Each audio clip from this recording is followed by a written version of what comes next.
Concentric metallic hollow spheres of radii r and 4r hold charges q1 and q2 respectively.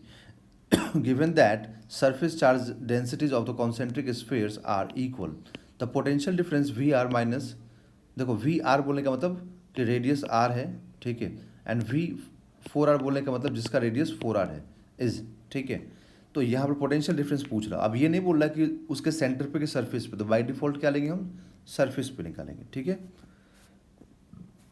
तो अब यहाँ पर हम देखते हैं इसका, ओके, सॉल्व करते हैं इसको। देखिए दो कॉन्सेंट्रिक है, तो कॉन्सेंट्रिक है तो यहाँ पर एक मान लीजिए ये हो गया जिसका रेडियस r हो जाएगा, दूसरा जो स्फेयर है जिसका रेडियस 4r है उसको मान लेते हैं यहाँ पर, तो ये रेडियस r एंड 4r हो गया, r एंड 4r, ठीक है। तो ये हो गया। अब इधर में अगर हम लोग r और 4r के पोटेंशियल डिफरेंस की बात करें तो एक इस पे चार्ज कितना दिया हुआ है, r पे q1, तो इस पे चार्ज q1 दिया हुआ है, इस पे चार्ज q2 दिया हुआ है। अब बोला है कि surface charge density is equal है, इसका मतलब कि sigma 1 is equal to sigma 2 है।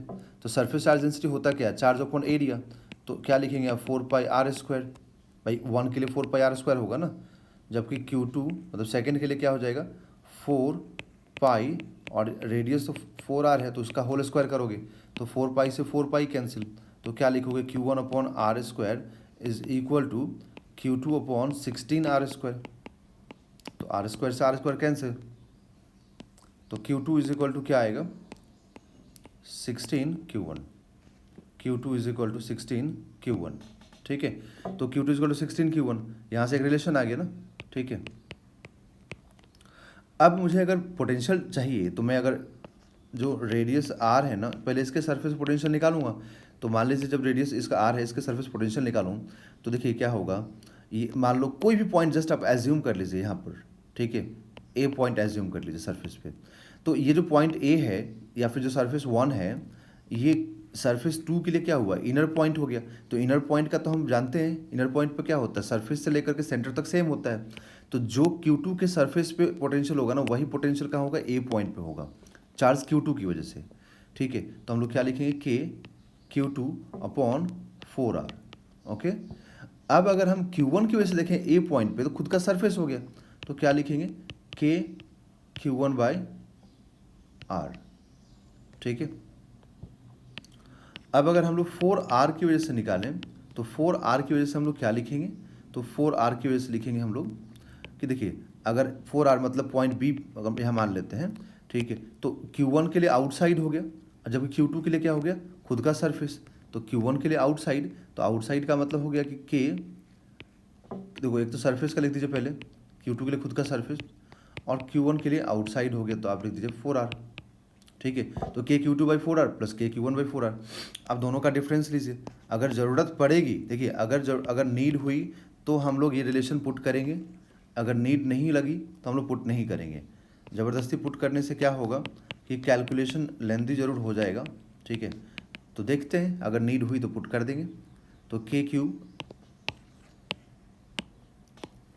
K/Q2/4r plus K/Q1/r minus K/Q2/4r, ठीक है,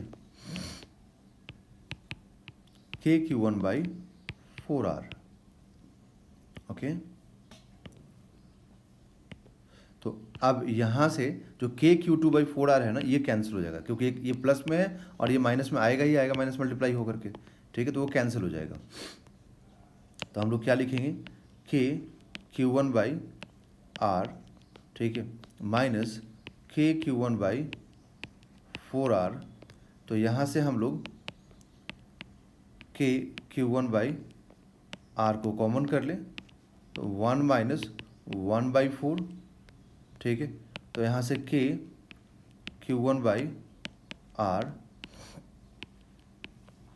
तो ये 3/4, तो यहाँ से 3 K/Q1/4r, 3 K/Q1/4r।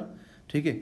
अब यहाँ से ना देखिए ये पोटेंशियल डिफरेंस तो आ गया, ठीक है, बट यहाँ से आप ना के का वैल्यू रख दीजिए, तो 3Q1 और के का वैल्यू 4 पाई एप्सिलॉन नॉट होता है, तो 4 पाई एप्सिलॉन नॉट इंटू 4 कितना हो जाएगा 16, तो 16 pi epsilon not into are.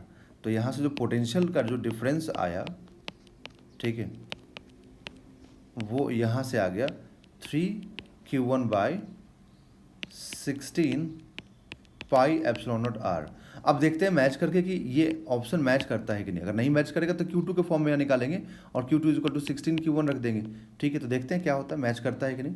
3Q1 by 16 pi epsilon not R, 3Q1 by 16 pi epsilon not R, option number 1 match कर गया, तो option number 1 is a right answer.